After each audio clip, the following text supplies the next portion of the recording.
morning from wherever you are joining us today. If you're watching on YouTube or if you're watching us on LinkedIn, I thank you so much for tuning in and sharing your time with us this afternoon. Welcome to the Immigrant Experience in America, where we amplify and humanize the experiences of immigrants living in the United States and around the world. We're very pleased to bring with you another very heartfelt, interesting story, and it's that of Mr. Richard Sung. Yep. Yes. Yes. Welcome to the show, Mr. Sung. Oh, thank you so much for having me. Very good. Mr. Song is okay. I'll give a little bit about your background, Mr. Song. Um, so just a little tidbit to this is a Mr. Song is an author, right? He's a Chinese. He wrote a memoir after his mom passed, right? Completed his mom's memoir that she had started. So just picture a baby is born to a dirt poor family that doesn't want her. A family is torn apart by Mao's communism and stuck in two worlds. A mother fights for US citizenship as she pursues a career. Her son completes her epic memoir after her death. So, Mr. Song, can you tell us a bit about yourself just to get you into the conversation? Yes. So I guess I was born in China in the mid 1960s, or perhaps more accurately, at the onset of Mao's proletarian cultural revolution. And then when I was 14, my mother brought me to America, to the States, where she actually called home. Uh, And so I've been in this country for the past, I guess, 45 years or so or more. And I'm very grateful and incredibly fortunate. I was able to pursue a career teaching organic chemistry and medicinal chemistry for a better part of 3 decades before I retired a couple of years ago, in part to to complete my mother's memoir. Yes, yes, and that is so special to hear. Hearing what you studied and what you taught in school literally kind of gives me a headache. I can't imagine. But you did it for 30 years, so I imagine it's something that you're very good at. And wow, congratulations. No, thank you. I became good at chemistry and teaching chemistry because I learned enormous amount from my students. Actually, it's strange that way. It's a two-way street. Mhm. Very good, very good. As is life, right? We learn from all from each other. So I'll tell me a bit about your mom and what brought her to the United States. Right. So my mother was born in 1931 during one of the most catastrophic flood in the 20th century. She was born again into a this dirt poor farmer's family, and in a town nestled, I guess, on the northern banks of this river called Yangtze River.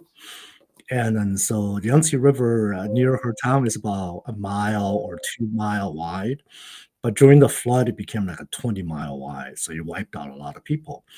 And her biological parents couldn't afford to add another mouth to feed. So they were looking for milk for her. And they heard these American medical missionaries on the southern bank or directly across the river were setting up these refugee camps. And so they took so I guess her biological mother took her to the camp and then pleaded this American medical missionary couple to adopt my mother. So my mother was adopted by American missionaries at the age of I guess 10 or 11 months old, not quite 1 year old. And so she had a wonderful childhood living in surrounded by Americans, and then she was also able to live in the States, in America, Yonkers, New York, during World War II. Before they returned to China, well, they meaning my American grandparents took her back to China because they wanted to continue their missionary work. They were also medical doctors, right? So then Korean War started in 1950. My American grandparents were driven out of China overnight, and my mother couldn't make it back to America with them. So she was literally trapped in China for 30 years before coming back to America and when she brought me with her. Right. Wow, that must have been traumatic for her. Yes, she was 19 years old. She was a freshman in an English speaking college about 300 miles away. And so she couldn't make it back in time and to leave with her parents. So she never saw her American parents again. They never saw each other again Yeah, after so she. my American grandparents they passed away in late 1950s and early 1960s, respectively. Yes. Oh, Mm. wow. I can imagine the heartbreak. Can you tell me, like, what did she say was her experience? Did she talk about it a lot, or she wrote about it as you have learned Yeah, since? so right. I think when I was 19, I thought I was old enough to know everything. But now I'm 60. I look back on when I was 19, I probably did know a lot, but I also at the same time I knew next to nothing. Right. So you're still a kid. So she was a freshman in college. Her parents were gone, and that's her family, her world. Right. And yeah, so I think she struggled immensely during those first few years living in China. And the worst part was that she was raised by Americans, so English was her literally her native language, and she was surrounded by Westerners, Western missionaries. And of course, she lived in Yonkers, New York during World War II. That pretty much affirmed her identity as American. Right? So once she was trapped in China, her Chinese was actually terrible. She had very little knowledge of Chinese history and some, but not nearly enough. Even in English speaking school, a lot of subjects were taught in Chinese, so she struggled terribly. And and then her parents were gone. And so, yeah, so it was a very difficult period for her, and that changed her personality and turned her into a very different person, of course. And of course, she met my father, and that was a saving grace, one of many saving graces she had. And of course, he was born and raised as a Chinese, and did a wonderful job of helping her out transitioning essentially as a foreigner in her own birth country.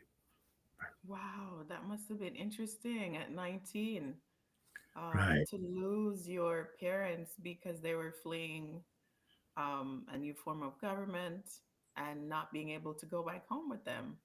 I can Right, only imagine. So, why right. did your mom, why did she decide to tell her story? That was interesting. So I guess my American side of heritage, right, produced many authors and poets, and so when they rekindled with her in 1980, they were listening to her stories, and immediately their reaction was, "Oh, you got to put this all of this down on a piece of paper and publish it in a book." And I guess she struggled a little bit, wondering, what's there to tell, right? Everyone's life is book worthy, but not necessarily everyone will sit down and dredging up the past and try to write a book about it. And so, who will be reading this book that she was encouraged to write? And ultimately, what convinced her was that she recognized that she was a very ordinary human being, but she had a extraordinary life, very unordinary life, I guess. And during that process, during her lifetime, she encountered many extraordinary human beings, starting from her adopted American parents. And I alluded to my father also, right? Was one of those people. And she wanted to write a book to remember these people and honoring these people. Yes, yes. And I'm wondering then how. what was life like after the change of the government, right? The communism happened and so forth before she reconnected with her American family. What was life like for her? And you were born there, right? You said Yes, I during was. that quarantine? Yes, I was born there because she was trapped in China. Yeah, so there was sort of a mixed bag of, uh, I guess, luck and hardship. Right. So after communist army swept through southern part of China and took over the China, drove the I guess at the time Chinese government was called Republican Nationalist. They were driven to now today Taiwan, right?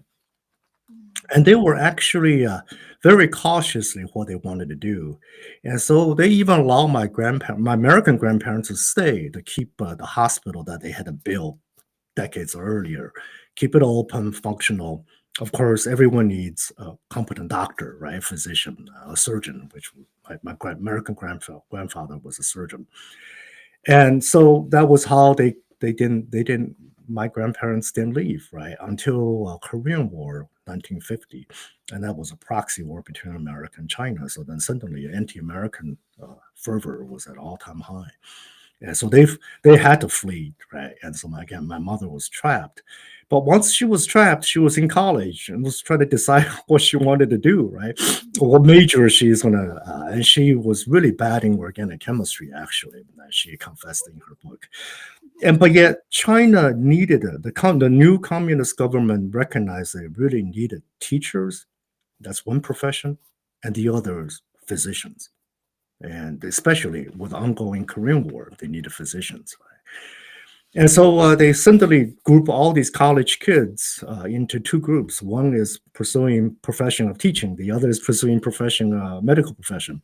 And so my mother got shuffled into medical profession, and ultimately became an ophthalmologist, eye doctor. And they were able to waive all the tuitions, and she was able to actually get an education. Lo and behold, free education. And of course, that was a luck, right? The hardship was, of course, the Cultural Revolution, which was solely targeted highly educated people and highly creative people. And so my father and my mother suffered greatly, and not to mention my mother's religious and Western or American background, upbringing, and also lived in America.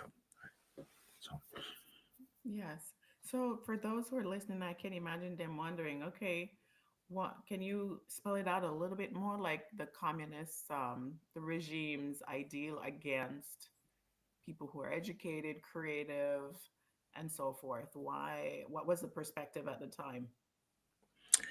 yeah, so I will try to do my best. It's a really long story, and I guess China, the communist government, uh, post 1949, that was when they took over the country, had all the good intention to rebuild the country, right? Because China was impoverished by wars, just nonstop wars, and and and also the Western domination, colonialism.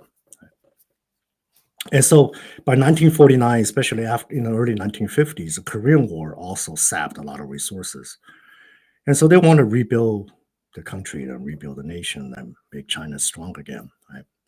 And but they miscalculated, made a series of terrible economic mistakes, policy, implemented a series wrong economic policies, and that led to one of the worst man-made famines known to history of mankind or people kind. And millions of people died between late 1950s and 1960s, early 1960s. And so China was in a very terrible shape. And so where did the Cultural Revolution uh, come in? Well, what I just said was a antecedent, right, to the Cultural Revolution, because when that famine happened, Mao was sort of ostracized, sort of cast aside because people thought it was his problem, his leadership a mistake. But little known that he was actually trying to plot a comeback. So Cultural Revolution started in 1965 or 66, depending on when people started counting.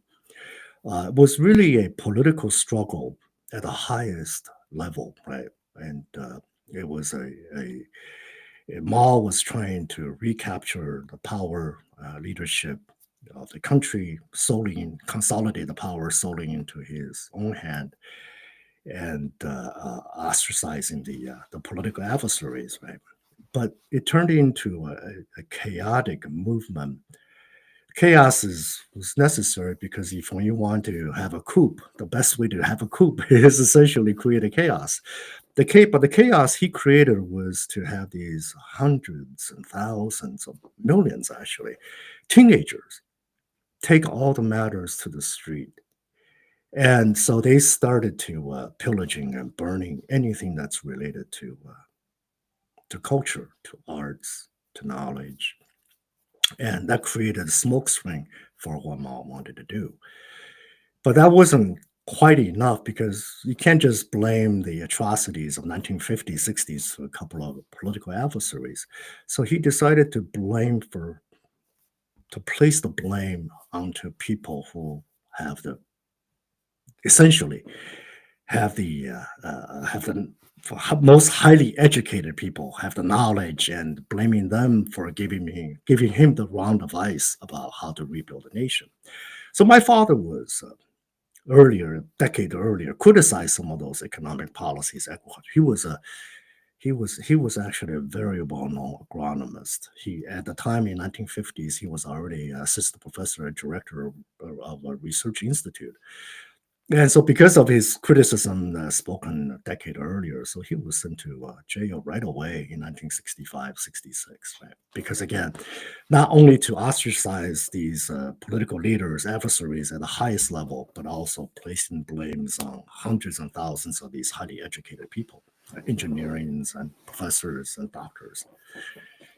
And so, yeah, so then it just went on. It was just a bloody mess, right? Millions of people went to camps, labor camps, Stalinist labor camp, and millions were in jail, and thousands were executed or actually died on the street because of the chaos created by these teenagers who were called Red Guards, and that's very well known for the so-called Cultural Revolution. And so my mother was at the top of the list of being persecuted because, again, her religious and the Western background. But again, the hardship and the luck, they need physicians. So she was one of the most competent, skilled ophthalmologists in the region. So they actually allowed her to stay working at the hospital because the hospital had to be kept open even though she was constantly whisked away to these reform, re-education, rustication programs, she was able to spend enough time at home to raise my older sister and me during those years. Right, it was a very difficult year, not just for my family or people I know, but for the entire nation. Wow, I can imagine. I can imagine. Well, I can only imagine, I should say, right? Yeah. I'm getting graphics, visual graphic representation of what the chaos that might be going on, and my goodness. And so I'm wondering, like, uh, what view did the country, the government have of Christian missionaries back then during that time? Was she also threatened because of her views or connection to these two people who had adopted her? Right. So during the Cultural Revolution, a decade-long Cultural Revolution from mid 1960s and ended in 1976. Of course, none of that was allowed. Uh, uh, there's no religious freedom. But shortly after they took over in 1949, I guess a few decades earlier, people were still had enough leverage or latitude to believe and practice certain things, but of course, things just got progressively tighter and worse in terms of personal expression, in terms of personal belief, in terms of uh, right, in terms of personal freedom in general, right? So became a very suffocating place. And then I would say cultural revolution was probably the icing on the cake. Yeah. I can imagine. Do you Uh, have any memories of the 14 years you were there, but during that season? uh, a lot. And Mm. thanks to my mother, and she drudged up my pass, and then I had to go drudging up my own pass to complete her memoir. During this writing process, I traveled to China many times. I actually interviewed dozens of people who have more stories they can tell me during the era. Not just the Cultural Revolution era, but the era before that in 1950s and 60s. I interviewed my father also, who told me many stories. And that was necessary because even though I had my own memories, but I was definitely too young to know the gravity of the situation and what was going on around me. I mean, I could sense the dire the dire strait, but I wouldn't know because it would seem to me as a kid, everyone around me was poor, was hungry, and essentially those 3 decades of Mao, I guess Mao's regime really really sapped the country. Right. So Wow, okay. So I'm wondering, okay, she's allowed to practice because she's very skilled. How then does she get the opportunity to leave and reconnect with her family? And I guess prior to that, I'm wondering, what was it like being separated from your adopted parents? And then it sounds like she never got to see them again before they passed. yes, so again, a mixture of hardships and then these fortunate events or luck. And so after 1976, and the Cultural Revolution ended, and then a couple of years later, China began to reopen to the West because during the 3 decades prior to that, China was completely sealed, with the exception of a few the countries that they befriended with, and most of those are communist countries, including Russia or Soviet Union. But once they reopened to the West, including America, and the Westerners, Americans just flooded in because they were so curious of what happened behind the forbidden walls, right, for Mm, the 3 decades. And then people in China realized my mother had a special gift by then that she spoke perfect English. And so she was being drafted as a translator, interpreter for many people. She even interpreted for the Chinese president or premier chairman at the time. His name is Hua Guofeng, and that was 1978.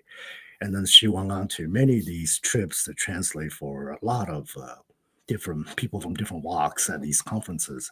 And one day, at one conference, an American doctor from Mass General Hospital found her, and he was curious about her New York accent, right? And then try to figure out her story, and then he was so into history because my mother's life littered with historical events, and so he came back to America and tracked down, I guess, my American side of family, and began to look for opportunities for my mother to immigrate or to come out to return to the U.S. And that's how we got out. And then that was what 1970s, early 1980s. You could hardly press to find any Chinese citizen who holds a private passport. Um, but we had help. Again, it's a mix. So that's why my mother wanted to write this book to remember these people, right? Because her first half of her story sounded like her memoir sounded like a Forrest Gump. Right? She had an idyllic childhood, and the second half sounds more like Chandler's List. Right?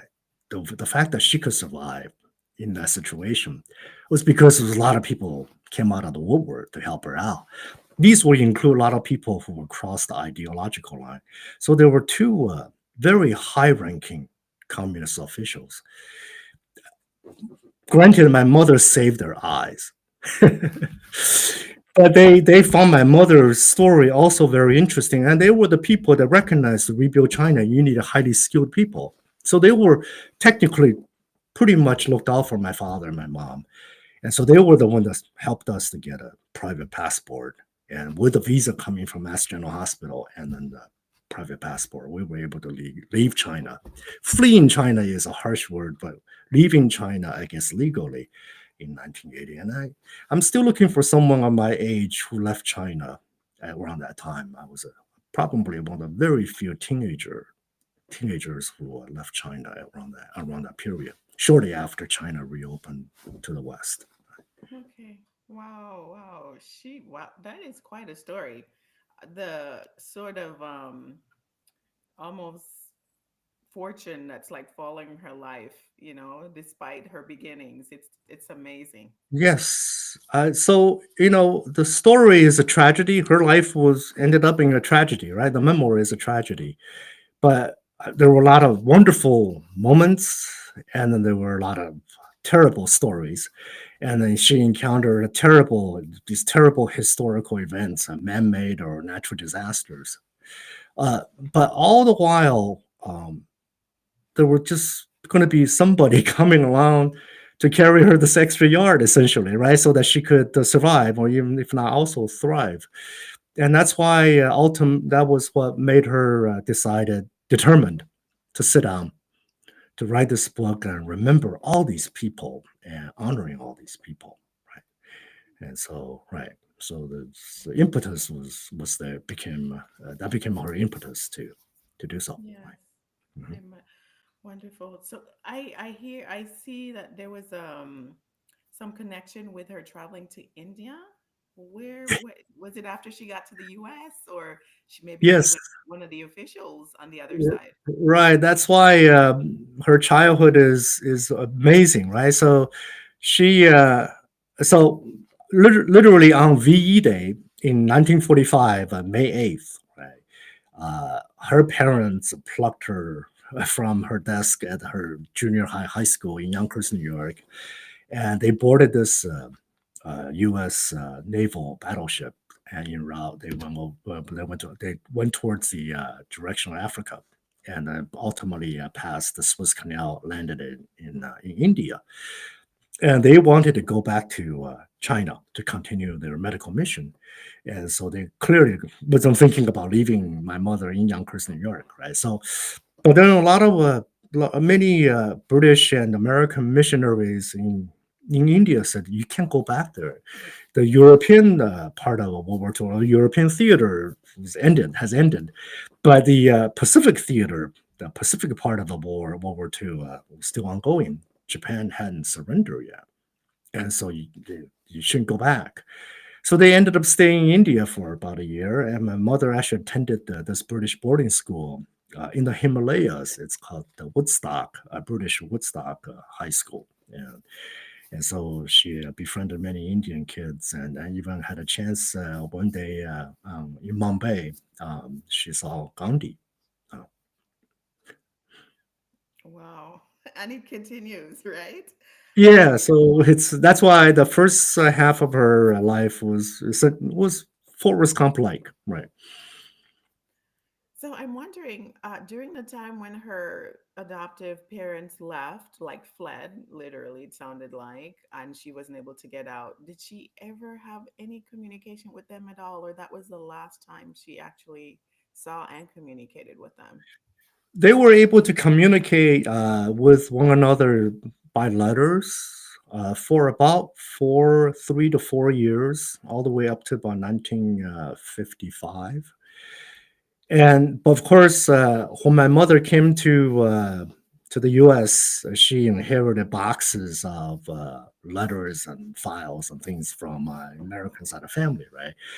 And she found some of her letters were there, and then she found many letters her mother had written to her that she didn't remember that having read them. And in those days, when they type a letter with the carbon paper, so there's triplicates, right? So these are all copies, and she had no recollections of those letters. So implying that about 50-60% were lost either because censorship or lost in the mail, right? Because it's chaotic time. Until 1955, my American grandparents decided that um, they got to go back to China, but they can't go back to China. So they decided to go back to Taiwan. That would be the best thing to be close to Chinese people. My mom and I used to joke that her American parents or my American grandparents in their previous life, they were probably Chinese. So they just wanted to help Chinese people. Mm. But that turned out to be a mistake because Taiwan, we know the situation, the tension, the animosity between, or the tension between China and Taiwan even today, right? But of course, in the early 1950s, Taiwan is so thoroughly considered as an enemy of state. Right? So once they went to Taiwan, the communication totally stopped. Oh my goodness. And you're Right? thinking they're coming closer, but there was Yeah, no there was no completely ship opposite. lines. Oh my Yeah, so the logic was totally reversed, right? Opposite to their logic. Right? Yeah. my goodness. And did she talk about what the relationship was between, as she grew up as a young child being adopted? Like, what was it like being raised by, I'm assuming, people who may not look like her? Did she know she was adopted? What was that experience like for her? Yes, that's a great question. From what I have come to know my mother, including writing, completing her editing, completing her memoir, I think she always thought of herself as an American and not any hyphenated Americans. Mm, And so, in many ways, she didn't really realize that she was Asian until perhaps after she and her American parents were separated. She had to learn how to live and survive in China. And even though they had some fleeting interactions with she had some fleeting interactions with her biological parents, but there's very few and far in between. And again, she was surrounded by Westerners. She interacted with many Chinese kids, right, in school and so on. That's how ultimately she met my father. Right? But I think from her perspective, now I reflect back, having worked on her book, that in her mind, that she thought she was American, not just some specialized American. She was American, right? And that she was American trapped in China, and everything she described in the book was really from a Westerner's perspective, witnessing what was unfolding around her. And I think it was coming back to America in 1980 during the ensuing 2 3 decades fighting to get her American citizenship back, she realized who she really was. Right? She was Chinese. Right? She was not a white American. She was not American. She was just another immigrant among millions of immigrants who are trying to come in and perhaps potentially taking away resources from people who are already here. That will be how she was viewed. And that was a total wake up call for her. And she didn't recognize that till maybe a little too late, also. So, right. So it was bizarre too that she spoke so fondly of her experience growing up in a Western surrounding, speaking English. She loved her parents. Of course, these are, again, extraordinary human beings, including many other missionaries that surrounded her, right? And so that was the image of her image, idealized, albeit, image of the Western world, image of America. But to be fair, during those 30 years in China, the idealized image was what kept her alive in part. So, yes, I can imagine so, right? The first years that being in New York and going through all those struggles after her parents left, I can imagine. Hope of one day going back there kept her. yes, or one day being reunited with her parents, right? And those were during those initial years, and then later on going back to America, and later on just try to survive. And then suddenly opportunity came in late 1970s. And then, yeah, then that was, by that time, I think the word fleeing was on her mind. Yes. Yeah. And so I'm curious, what was the challenge around getting her citizenship? I imagine, um, were there official adoptive paperwork? Did she lose them? What happened? Her parents Yeah, were in Taiwan. I can imagine the complication during that time, right? correct. Excuse me. So she was officially adopted, and the court paper came from U.S. Supreme Court stationed in Shanghai in 1940. Right? And that was how she was able to leave China during World War II. Even though when she came to America in 1942 during the wartime, she was allowed to enter on a parole basis because of war. Right? And then she was told that once you're 18, you should come back and reclaim your citizenship. Right? Of course, that Oh, never happened. Right?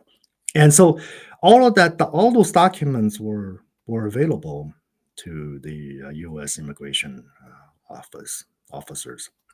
And but I guess those old paperwork from China, even though it was a U.S. Supreme Court in China, uh, didn't really hold any water in the U.S. It became a long and drawn-out battle uh, with a lot of people helping out, including Congress people, senators, House representatives, and a lot of lawyers. And her own determination, right? But 18 years. It took 18 years for her to be sworn in. And she thought it was going to be a repatriation process when we landed in JFK in 1980. Yeah. Yeah. She wow. was completely unprepared for this part of the struggle. My goodness. And so did she have to go through, do you remember if she had to go through the process that people go through today of having to apply and go through the whole process again, or did the court actually award her citizenship?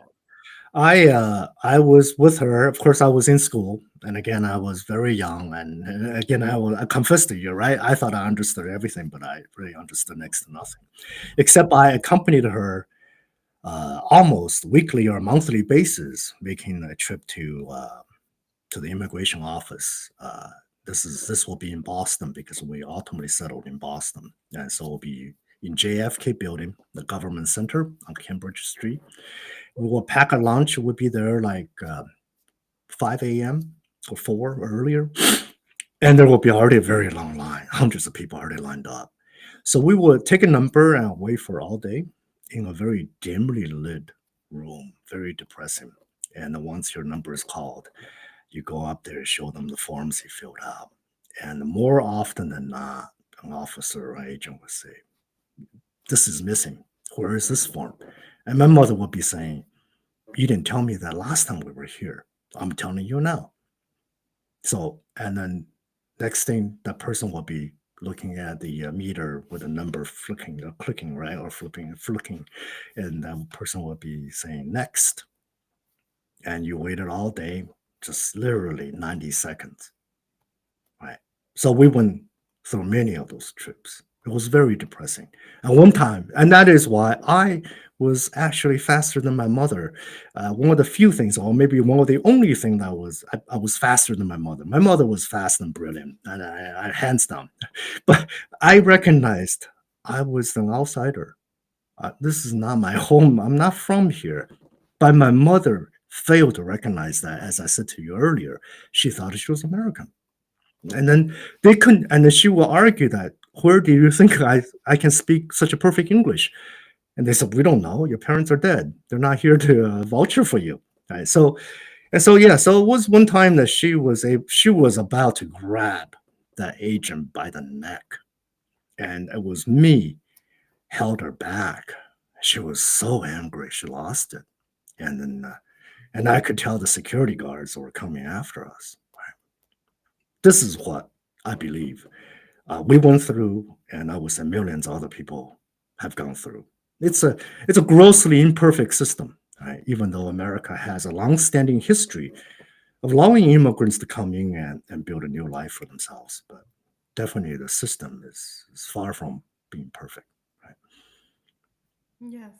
Oh my goodness. Thanks for sharing that. I have never heard such a challenge, but I think there are people still on that journey even today, Yes, because they leave their countries for varying reasons, and sometimes papers get lost, and they have so much difficulty proving, what they need to prove in right. order to move forward. So, my goodness, I'm happy that you all were able to work through that grueling process, and successfully your mom was able to get hers, and of course you and your sister, right, got your citizen at the same Right. time So, or later on. no, my father and my sister, they stayed back in 1980. They stayed in China, so the family was split in half. And my sister did not immigrate until 2003, so 25, almost quarter of a century later. My father came out a little bit earlier. He retired from his job and decided to come out. My mother was not doing well physically, so he decided to come out to America to take care of my mom. So so ultimately, we were reunited quarter century later. Yes, so my sister became a citizen fairly recently, and I went through a very different route because I was a student, right? So I, I, I much easier route relative to my mother's process. My goodness, my goodness. So, you reconnected with your her adoptive parents, and so she started writing. And tell me a little bit more about your experience then after getting your citizenship, going off to school. What was it like, observing your mom going through all these challenges, growing up as a child, a teenager in the U.S.? What was your experience like? Oh, that's a great question. I love that question because I want to talk about that too. I spent my first 20 years uh, just trying to become American. Mm-hmm. I was seriously under my mother's influence, right? And I try to read. I try to catch up with all the history, the culture that I missed in the 1960s of 1970s America, or even further back. And I try to become all American teenagers, just like my mother actually wanted me to be, or she had wanted to be when she was living in Yonkers. And then, lo and behold, I was able to choose science. I went to graduate school and became a faculty and began teaching. And then that took about 20 years, right? So it was late 1990s. I made my uh, pilgrim pilgrimage trip to China. And that was when I realized I couldn't speak Chinese very properly anymore. And I kind of totally forgotten about Chinese history. And and people look at me weird because obviously I'm Chinese. And then where are you from? And so, yeah, so then it dawned on to me, right? Wait a minute. Who, who am I? That was the question. And of course, for the next 20 years, I essentially made a U turn. Right? I realized I'm Chinese. I need to relearn the language, relearn the history. And lo and behold, in mid 2010s, 2014, when my mother passed away, I told her I would complete her memoir. And all of that became completely necessary, right? Because half of her life, she was Chinese, right? Half of her life was spent in China. And so, yeah. And so now I'm very confused as to who I really am because I'm neither Chinese nor American. When I tell people I have two cultures, it really means you have none. When you tell people you can speak two languages, it also implies that you have zero language, right? Neither is your mother tongue, so our native speaking language. And so I'm now begin a new chapter for next 20 years is try to maybe synthesize the two, synergize the two, and see who I really am. And I think that's also a struggle most immigrants will go through, right? Because they try to find their identity. They were not as lucky as my mother, who naively thought that she was just American for most part of her life until she came back to the States and realized, wait a minute, no one treated me like American. But for me, I knew I wasn't. I wanted to be. And by late 1990s, I thought I was one. Naively, also, mistakenly, I guess. So then now I realize I'm neither, and I'm actually very comfortable accepting that. But point is that trying to find out who I really am, right, is my next goal. So Yes, it's a journey. You're a third culture person, is what I've gone on my own journey since starting this podcast too, and reading, researching, trying to figure out my own experience of like disorientation, going through culture shock. This place is not like the place I was born and spent part of my life, and kind of trying to make sense why you don't fully fit into one country and then you go back to the place where you were born and you don't fit in anymore because you've changed right, after leaving for 2 decades. You realize you've changed, you sound right. different, you try to speak the language that you thought you had so well when you were younger. It just does not come out the same. So I completely relate with that experience. So Where were you born? in the Caribbean, in Jamaica. I see.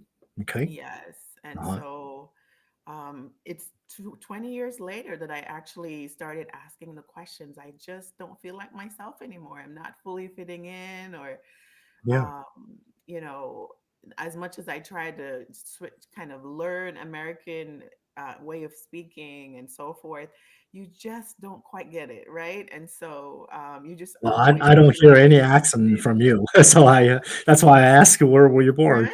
That's Yeah, good. so but Good. it's true. You don't in this country. I'm a foreigner. When I went, I guess during at least during the writing of the completing of this memoir, when I visited China, I was a foreigner again in my own birth country, just Yes. like my mother was half a century earlier. So it's bizarre, yeah. But it's again, it's very unique. I love this phrase "third culture," right? It's very unique to every immigrant. So. Yes, my goodness. So you took on the project of finishing this book, and I can imagine it was quite a thrill after you went on doing the research and you were able to complete it. Tell me, what was that like for you? In one word, exhausting. If I had known what I know now, I would never make that promise. Oh, I would, I didn't know. I guess I didn't know what I was getting into. Although I've been writing, but those were all short scientific papers, right? And even if you claim you wrote a chemistry book, you're just making contributions to a book with other authors. So this one was, uh, for lack of a better word, complete murder, right? And it took a toll physically, mentally, emotionally, and because you're just reliving your past, and much of it were painful parts. And I think that's how my mother went into depression in early 1990s after working on her memoir for about 12 years. And I think that's why she stopped, because it was just too much for her. And I completely underestimate that part. And so it took almost 10 years, right, 9.5 years to complete the entire memoir. And I'm just glad it's done. And again, it was extremely exhausting in terms of every way possible. Right. wow. Was it because of reading what she had wrote, or the research journey that you went on and the realities of finding out what she actually went through? Was that part of it, or what was it that was so challenging It for you? was it was everything, I guess. Yeah, everything, all of the above. Uh, and she, when my father passed away in 2015. Before he passed away, he handed me 3 boxes full of my mother's manuscript, right? And I opened up as she already had 1,000 pages of manuscript, including completed chapters or edited chapters, incomplete chapters, and just notes and papers. And sometimes there'll be photographs stuck to a piece of paper. And she will have a reminder, a memo for herself, says, I have to talk about this person. And for me, it's who is that person? So, and then she wrote a lot, but there were so many gaps, right? I had to fill. And that's what I said. I went to China to interview a lot of people who were much older than me and, of course, know that period much better than I would be able to convey. So yes, and then of course reading what my mother had written, and so and also reading what my mother had remembered of my childhood. I remember a few things starting when I was 1 year old. But again, those are very fleeting and few and far in between until I was much older, of course.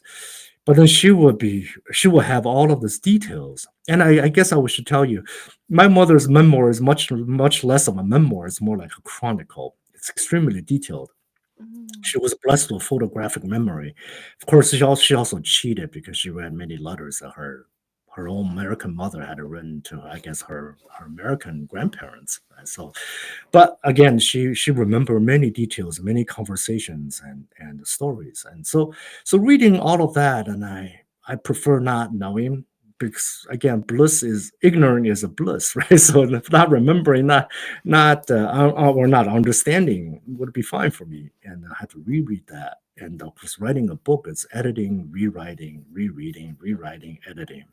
So you're like trapped. You're like the Bill Murray character in Groundhog Day. You're trapped in this perpetual cycle until you get it right. And so you're reliving not a painful story once, but multiple times, dozens of times. And that takes a toll. I now know.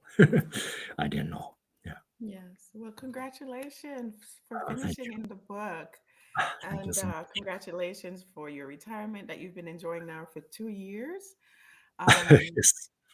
what is next for you, Mr. Sung? So I now I would like to keep on writing. Most likely not a memoir, or not anybody's memoir, let alone my mother's or myself. And so, but just writing, and I found joy in writing. And during this past year or so, I've been asked to write lot of these 800 word or 1,000 word essays and short stories. I found that very enjoyable. So I plan to just keep on writing those, and maybe someday I'll correlate them into a book of some sort, of events and stories that I had a fortune of encountering and remembering some of the people I had a fortune of encountering, I guess. So, right. And are you still in touch with your adoptive grandparents and the descendants? Oh yes, I so yeah. So they provided immense amount of help during this process, mentally and emotionally, and of course they were accomplished authors themselves, and they gave me a lot of fantastic advice about how to go about this whole project. Yes, definitely have been in close contact with them. Yeah. Very good, very good. So the name of the book is Spring Flowers for those listening. It's Yes, Yep. Spring Mhm. Flowers.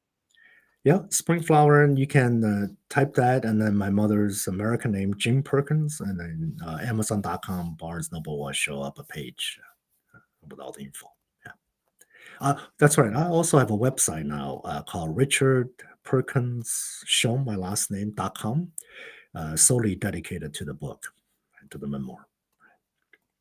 Very good. Well, thank you so much for sharing um the story of your mom's journey, your journey of being a third culture person and rediscovering your connections with your heritage.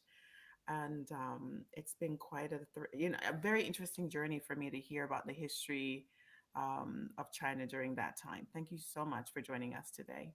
Thank you so much for having me. Thank you so much.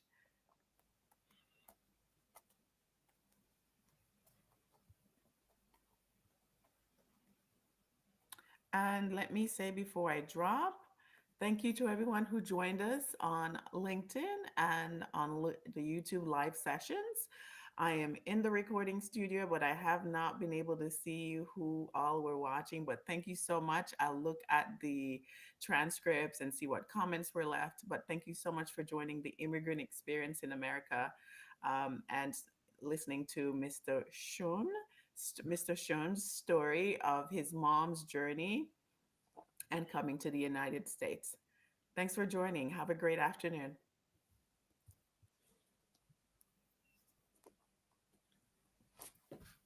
All right. How was that? Oh, I